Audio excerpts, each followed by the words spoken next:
Welcome back. ഇന്ന് നമ്മൾ കാണിക്കുന്നത് സോയാ റൈസും അതിൻ്റെ കൂടെ നല്ല കോമ്പിനേഷനായിട്ട് കഴിക്കാൻ പറ്റിയിട്ടുള്ള ഒരു എമ ദാൽച്ചിയാണ്. ഇത് ദീപിക പദുക്കോണിൻ്റെ റെസിപ്പിയാണ് കേട്ടോ. ഈ എമ ദാൽച്ചി എന്ന് പറയുന്നത് ഈ സോയാ റൈസിൻ്റെ കൂടെ നല്ല കോമ്പിനേഷനാണ്. അപ്പോൾ നമുക്കിത് എങ്ങനെ ഉണ്ടാക്കുന്നതെന്ന് കണ്ടു നോക്കാം. ആദ്യം തന്നെ ഒരു പാനിലോട്ട് ഓയിലും ബട്ടറും മിക്സ് ചെയ്ത് വെച്ച് കൊടുക്കാം. ഞാനിവിടെ സൺഫ്ലവർ ഓയിലാണ് കേട്ടോ എടുത്തിട്ടുള്ളത്. ഇതിലേക്ക് തന്നെ കട്ട് ചെയ്ത് വെച്ചിട്ടുള്ള വെളുത്തുള്ളി പച്ചമുളകൊക്കെ ഇട്ടൊന്ന് സോട്ട് ചെയ്ത് കൊടുക്കണം. നമ്മൾ ആദ്യം ഉണ്ടാക്കുന്നത് സോയാ റൈസാണ്. അപ്പോൾ അതിനുള്ള പ്രിപ്പറേഷനാണ് നിങ്ങളിപ്പോൾ കണ്ടുകൊണ്ടിരിക്കുന്നത്. ഇനി ഇതിലേക്ക് കുറച്ച് തിക്കായിട്ട് കട്ട് ചെയ്തിട്ടുള്ള ഉള്ളി ഇട്ട് കൊടുക്കാം. നന്നായിട്ട് ഹൈ ഫ്ലെയിമിലിട്ടിട്ട് തന്നെ വഴറ്റിയെടുക്കണം. അധികം ആരും ഉണ്ടാക്കാത്തൊരു റെസിപ്പിയാണ് ഈ സോയാ റൈസ്. പക്ഷേ നിങ്ങൾ ഉണ്ടാക്കി കഴിഞ്ഞാൽ പിന്നെ ഇതേ നിങ്ങൾ ഉണ്ടാക്കും. അത്രയും നല്ല ടേസ്റ്റിയും ഹെൽത്തിയുമായിട്ടുള്ള ഒരു റൈസാണ് കേട്ടോ. ഇനി ഇതിലേക്ക് ഒറിഗാനും ചില്ലി ഫ്ലേക്സും ആഡ് ചെയ്ത് കൊടുക്കാം. നമ്മൾ നേരത്തെ സോയാബീൻ ഒന്ന് വെള്ളത്തിലിട്ട് ഒരു 5 മിനിറ്റ് ഒന്ന് വെള്ളത്തിലിട്ടതിന് ശേഷം ഒന്ന് കഴുകി ഇതിലേക്ക് ഇട്ട് കൊടുക്കുന്നുണ്ട്. ആവശ്യത്തിനുള്ള ഉപ്പും കൂടി ചേർത്ത് ഒന്ന് മിക്സ് ചെയ്ത് 5 മിനിറ്റ് ഒന്ന് അടച്ചു വെച്ചൊന്ന് കുക്ക് ചെയ്തെടുക്കണം. ചാനൽ ആദ്യമായിട്ട് കാണുന്നവരുണ്ടെങ്കിൽ ഒന്ന് സബ്സ്ക്രൈബ് ചെയ്യുക, കൂടെയുള്ള ബെല്ലൈക്കൺ കൂടി അമർത്താം. വീഡിയോ ഇഷ്ടപ്പെടുകയാണെങ്കിൽ ലൈക്ക് ചെയ്യാനും ഷെയർ ചെയ്യാനും മറക്കരുത് കേട്ടോ. അപ്പോൾ നമ്മളിവിടെ സോയാബീൻ നന്നായി കുക്കാക്കി എടുത്തിട്ടുണ്ട്. ഇനി ഇതിലേക്ക് നേരത്തെ വേവിച്ച് വെച്ചിട്ടുള്ള ബസ്മതി റൈസ്, ഒരു 80% വേവിച്ച് വെച്ചിട്ടുള്ള ബസ്മതി റൈസാണ്. എന്നിട്ട് ഇത് ഡ്രെയിൻ ചെയ്ത് നമുക്ക് ഇതിലേക്ക് ഇട്ട് കൊടുക്കാം. നന്നായിട്ടൊന്ന് മിക്സ് ചെയ്തെടുക്കാം. ഇനി ഇതിലേക്ക് കുറച്ച് ചെറുനാരങ്ങ നീരും കൂടി ചേർത്ത് മല്ലിയിലയും കൂടി ഇട്ട് കഴിഞ്ഞാൽ നമ്മൾ സോയാ റൈസ് റെഡിയായി.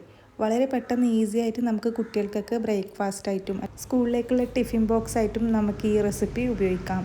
അപ്പോൾ നല്ല ടേസ്റ്റിയും ഈസിയും ആണ്, നല്ല ഹെൽത്തിയുമായിട്ടുള്ള ഈ റൈസ് എന്തായാലും ട്രൈ ചെയ്ത് നോക്കണം. നമുക്ക് ഇതിൻ്റെ കൂടെ തന്നെ സൈഡായിട്ട് കഴിക്കാൻ പറ്റിയിട്ടുള്ള ഒരു ഡിഷാണ് എമ ദാൽച്ചി എന്ന് പറയുന്നത്. അത് കുറച്ച് സ്പൈസി ആയിട്ടുള്ള ഒരു റെസിപ്പിയാണ്, ദീപിക പദുക്കോണിൻ്റെ റെസിപ്പിയാണ്. അപ്പോൾ എന്തായാലും നിങ്ങൾ ഈ റൈസ് ട്രൈ ചെയ്ത് നോക്കി ഫീഡ്ബാക്ക് അറിയിക്കാം. ചാനലിൽ ഒരുപാട് റെസിപ്പീസൊക്കെ അപ്ലോഡ് ആക്കിയിട്ടുണ്ട്. എന്തായാലും നിങ്ങൾ കണ്ടു നോക്കണം. ഇഷ്ടപ്പെട്ടാൽ ലൈക്ക് ചെയ്യാനും ഷെയർ ചെയ്യാനും മറക്കരുത് കേട്ടോ. ഇനി നമുക്കിതിൻ്റെ കൂടെ ഉണ്ടാക്കാൻ പറ്റിയിട്ടുള്ള ആ സൈഡ് ഡിഷ് നമുക്ക് കണ്ടു നോക്കാം. എമ ദാൽച്ചി എന്നാണ് ഇതിൻ്റെ പേര്. അപ്പോൾ ഞാൻ ഇതിൻ്റെ കൂടെ ഈ ഒരു എമ ദാൽച്ചിയാണ് പ്രിഫർ ചെയ്യുന്നത്. നിങ്ങൾക്ക് ഇതിൻ്റെ കൂടെ വേറെ എന്ത് വേണമെങ്കിലും യൂസ് ചെയ്യാം കേട്ടോ. അപ്പോൾ നമുക്കിതിൻ്റെ കൂടെ ഉണ്ടാക്കാൻ വേണ്ടി ഇതിന് മെയിനായിട്ട് വേണ്ടത് പച്ചമുളകാണ്. പച്ചമുളക് ഇതുപോലെ നടുവേ കീറി ഒന്ന് ചെറുതാക്കി കട്ട് ചെയ്തെടുക്കണം. ഇത് കുട്ടികൾക്കാണെങ്കിൽ ഈ എമ ദാൽച്ചി കൊടുക്കണ്ട കേട്ടോ. കുറച്ച് സ്പൈസി ആയിട്ടുള്ള ഒരു റെസിപ്പിയാണ്. ചെറുതാക്കി കട്ട് ചെയ്തിട്ടുള്ള വെളുത്തുള്ളിയും എടുത്തിട്ടുണ്ട്.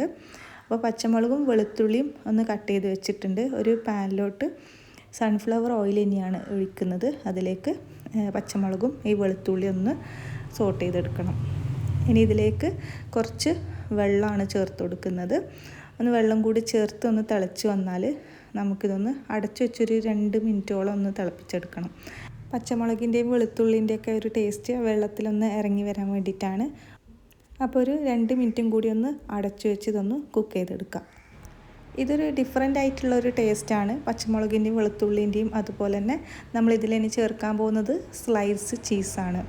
അപ്പോൾ ഈ മൂന്നിൻ്റെയും ടേസ്റ്റ് കൂടി ചേർന്നിട്ടുള്ള ഒരു നല്ലൊരു അടിപൊളിയായിട്ടുള്ള ഒരു ഐറ്റമാണ്. ഞാനിവിടെ 2 സ്ലൈസ് ചീസാണ് ഇട്ട് കൊടുത്തിട്ടുള്ളത്. ഈ വെള്ളത്തിൽ ഇട്ട് കൊടുത്ത് കുറച്ച് കുരുമുളക് പൊടിയും വളരെ കുറച്ച് ഉപ്പും കൂടി ചേർത്ത് ഒന്നുകൂടി ഒന്ന് മിക്സ് ചെയ്ത് ഈ ചീസൊക്കെ ഒന്ന് മെൽറ്റ് ചെയ്തെടുക്കണം. അപ്പോൾ ഇതുപോലെ ഇങ്ങനെ ഉടച്ചെടുത്ത് കഴിഞ്ഞ് നന്നായി മിക്സ് ചെയ്യുമ്പോൾ ഇത് നന്നായിട്ടൊന്ന് ഇതിൽ മിക്സായി വരും. ഇനി ഇത് ജസ്റ്റ് ഒന്ന് തിളച്ച് വന്നാൽ നമുക്ക് ഫ്ലെയിം ഓഫ് ചെയ്യാം. ഇത് കുറച്ച് കഴിയുമ്പോൾ കുറച്ചും കൂടി ഒരു കട്ടിയായിട്ടുള്ള ഒരു കൺസിസ്റ്റൻസി ആയിട്ട് വരും. ഈ ഒരു സമയത്ത് ഇതുപോലെ ലൂസായിട്ടാണ് ഉണ്ടാവുക. ഇനി ഫ്ലെയിം ഓഫ് ചെയ്യാം. നമുക്ക് നേരത്തെ റെഡിയാക്കി വെച്ചിട്ടുള്ള സോയ റൈസിൻ്റെ കൂടെ നമുക്കിത് സൈഡ് ഡിഷായിട്ട് കഴിക്കാം.